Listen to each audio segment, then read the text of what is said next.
कभी जेई को डांट दिया, कभी एडब्ल्यू को, कभी एक्शन को डांट दिया कि आप पावर सप्लाई नहीं देते हो। जबकि हर नेता को, चाहे वो छोटा पंच सरपंच भी होगा, उसको भी पता है कि एग्जीक्यूटिव इंजीनियर के हाथ में पावर कट करना नहीं है। तो नेताजी मीडिया में पब्लिसिटी लेने के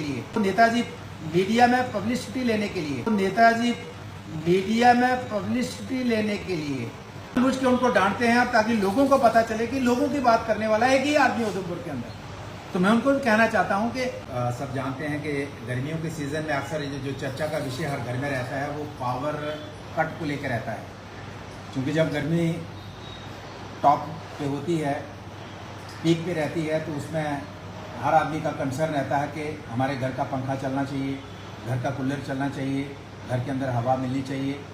तो ये चर्चा का विषय रहता है और जिसको लेके हमने कल यहाँ के जो एमडी हैं और चीफ इंजीनियर हैं बिजली विभाग के, एमडी विकास कुंडल जी और चीफ इंजीनियर हमारे जम्मू के गुप्ता जी, इनसे हमने मुलाकात करके ये कंसर्न जो लोगों का है उनका तक हमने बात पहुंचाई है।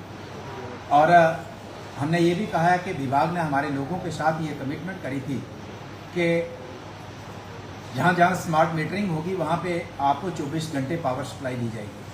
लेकिन स्मार्ट मीटरिंग में हमारे उधमपुर के लोगों ने पूरे तरीके से कोऑपरेट किया है, लेकिन डिपार्टमेंट अपनी कमिटमेंट पूरा करने में अभी तक कामयाब नहीं हो पाया है।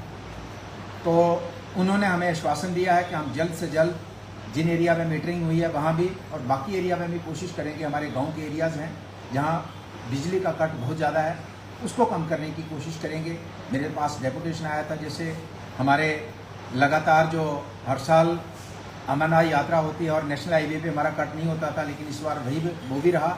लेकिन 2-4 दिन पहले जब डेपुटेशन आया तो हमने चीफ इंजीनियर साहब से बात की तो उन्होंने उसी दिन से फैसला किया और हमारे आज नेशनल हाईवे पे कट कम हो गया है। जैसे पिछले हर साल रहता था अमरनाथ यात्रा के दौरान। तो मैं ये देख रहा था कि हमारे बड़े अधिकारियों के साथ शायद कोई भी नेता उधमपुर से नहीं मिला।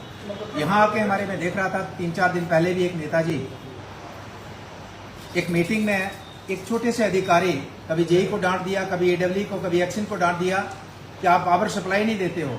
जबकि हर नेता को, चाहे वो छोटा पंच सरपंच भी होगा, उसको भी पता है कि एग्जीक्यूटिव इंजीनियर के हाथ में पावर कट करना नहीं है, बड़े अच्छे से जानते हैं। लेकिन वो नेताजी मीडिया में पब्लिसिटी लेने के लिए जानबूझ के उनको डांटते हैं ताकि लोगों को पता चले कि लोगों की बात करने वाला एक ही आदमी उधमपुर के अंदर। तो मैं उनको कहना चाहता हूं कि अधिकारियों से जाके मिलिए जिनके हाथ में है, चीफ साहब से मिलिए, एमडी साहब से मिलिए, कमिश्नर साहब से मिलिए, एलजी साहब से मिलिए, पता चलेगा कि प्रॉब्लम कहां से और हल कहां हो सकती है।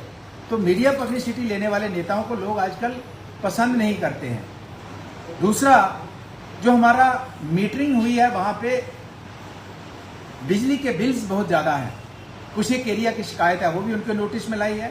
बीपीएल परिवारों का जहां 150-200 बिल था, 500-500 आ रहा है, वो भी उनको नोटिस में लाया है।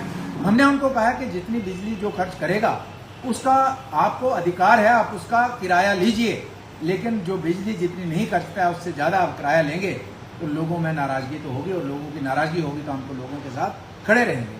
तो उन्होंने इस बात को भी माना है। हमने उनके नोटिस में ये भी लाया कि जम्मू कश्मीर के अंदर सिर्फ उधमपुर जिला है जहाँ से सबसे ज़्यादा रेवेन्यू बिजली विभाग को मिलता है।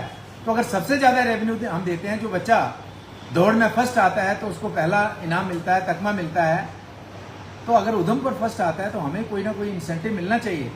इंसेंटिव हमने नहीं कहा कि आप हमें कोई फ्री बिजली दे दो, हमने कहा कि हमें सप्लाई जो है उसको बढ़ा दीजिए बाकी के मुकाबले में, ताकि लोग बाकी भी कंपटीशन करें कि उधमपुर वाले ज़्यादा रेवेन्यू देते हैं तो इनको पावर सप्लाई ज़्यादा मिलती है।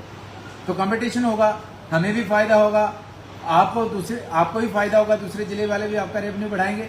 तो ये भी हमको नोटिस में बात लाई है। साथ ही साथ डेली वेजर का इशू जो है, उनका रेगुलराइजेशन का इशू बहुत देर से पेंडिंग है, बड़ा स्लो प्रोसेस चल रहा है।